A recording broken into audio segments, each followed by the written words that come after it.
আসসালামু আলাইকুম রহমতুল্লাহি ওয়া বারাকাতুহু। সম্মানিত প্রিয় দিনী মুসলমান ভাই ও বোনেরা, যে যেখান থেকে দেখছেন শুনছেন, আশা করছি সকলে ভালো আছেন, সুস্থ আছেন। সম্মানিত প্রিয় দিনী মুসলমান ভাই ও বোনেরা, আমরা যারা ন্যায় বিচারক চাই সমাজের মধ্যে, পরিবারের মধ্যে, রাষ্ট্রের মধ্যে, তো আমরা বাসায় যারা পরিবারের সদস্যরা যাকে আমির বা প্রধানভাবে বিচার করেন বা যাকে আমির হিসেবে মানেন, পরিবারের আমির সাধারণত বাবাই হয়। কিন্তু অনেক সময় আছে বাবা, দাদা, কাকা, অনেকে আছে না, যৌথ ফ্যামিলিতে, যৌথ পরিবারে যেটা হয়। তো আমরা যারা ন্যায় বিচার চাই পরিবারের মধ্যে বা আমাদের সমাজের মধ্যে, অনেকে আছে যে ন্যায় বিচার সমাজের মধ্যে করতে গেলে মেম্বার, চেয়ারম্যান এগুলো আছে। তো এরা অনেক সময় বিচার করতে যেয়ে ভুল করে ফেলে, অনেক সময় সমস্যা করে ফেলে। তো আপনি যদি ন্যায় বিচার চান, তাহলে আল্লাহ তাআলার একটি সিফতি নাম আছে, যেই নামটি অনেক পাওয়ারফুল, অনেক শক্তিশালী। তো আপনাকে এই পবিত্র নামটি 100 বার পাঠ করতে হবে। তাহলে আল্লাহ তাআলা আপনাকে এই সমস্যা থেকে গায়েবীভাবে আল্লাহ তাআলা আপনাকে সাহায্য করবে। এই আমল করার জন্য আপনাকে 100 বার আল্লাহ তাআলার এই পাওয়ারফুল শক্তিশালী নামটা ধরে ডাকতে হবে।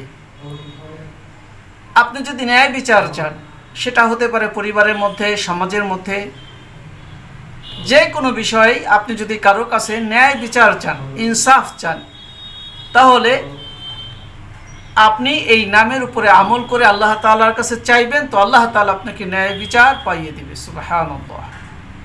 এখন আমরা অনেকে আছি ন্যায় বিচার চাচ্ছি কিন্তু পাচ্ছি না, কেননা আমল তো আমরা করি না।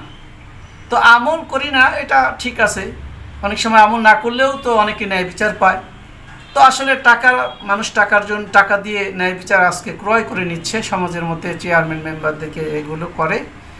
তো আমি সবার কাছে দরখাস্ত করব যে আমার যারা দর্শকবৃন্দ আছেন, আপনারা যারা ন্যায় বিচার চান, ইনসাফ চান, যে আপনার প্রতি যেন কোনো জুলুম করা না হয়, তাহলে আল্লাহ তাআলার এই পবিত্র নামটি যে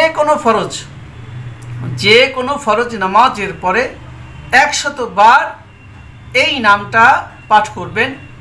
40 দিন এর মধ্যেই হয়ে যাবে। পড়া শুরু করবেন, সপ্তাহের মধ্যেই রেজাল্ট পেয়ে যাবেন ইনশাআল্লাহ। ন্যায় বিচার আপনার উপরে কেউ বেইনসাফ করতে পারবে না, কেউ বেইনসাফ আপনার উপরে করতে পারবে না। এই জন্য আল্লাহ তাআলার এই মহাশক্তিধর একটি নাম, এই নামটি ধরে ডাকবেন। সেই নামটি হচ্ছে ইয়া আদলু, ইয়া আদলু, ইয়া আদলু।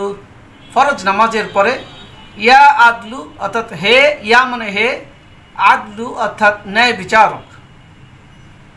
হে ন্যায় বিচারক মহান আল্লাহ, হে ন্যায় বিচারক মহান আল্লাহ, হে ন্যায় বিচারক মহান আল্লাহ। এই সিফত নিয়ে যখন আপনি ডাকবেন আল্লাহ তাআলার কাছে, যে আপনি আমার উপরে ন্যায় বিচার করার ব্যবস্থা করে দেন, আমার উপরে যেন কেউ জুলুম না করে, তো আল্লাহ রাব্বুল আলামিন আপনার উপরে যেন কেউ জুলুম করতে না পারে, সেজন্য আল্লাহ তাআলা আপনার উপরে এমন রহমত আর বরকত ঢেলে দিবেন যে আপনার উপরে কেউ জুলুম করার সাহস তো দূরের কথা, কল্পনাও করতে পারবে না। সুবহানাল্লাহ। এই ইয়াকিন আর বিশ্বাস নিয়ে আপনাকে আমল করতে হবে, লাগাতার আমল করতে হবে, বন্ধ করবেন না। বিশ্বাস ইয়াকিনের সাথে আমল করতে থাকেন, আল্লাহ তাআলা দেখবেন এর ফল আপনি পাবেন। তবে অবশ্যই ধীর স্থিরভাবে লাগাতার আমল করবেন, বন্ধ করবেন না। এইটাই আমার রিকোয়েস্ট আপনাদের কাছে। তাহলে এই মহান নামটি ধরে যখন ডাকবেন, তো আল্লাহ তাআলা আপনার উপরে রহমত আর বরকত ঢেলে দিবেন এই নামের। তখন আপনি বুঝবেন যে সুবহানাল্লাহ, এত মহান নাম সুবহানাল্লাহ। যখন বিশ্বাস করে আপনি আমল করতে থাকবেন, দেখবেন আল্লাহ তাআলা আপনার উপরে রহম করেছেন। তবে এই আমলটি করার পরে দুরূদ শরীফ পড়ে নেবেন 3 বার।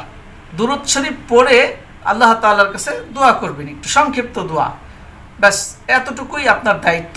এইভাবে লাগাতার আমল করতে থাকেন। আল্লাহ তাআলা আমাকে আপনাকে সকলকে আমল করার তৌফিক দান করেন।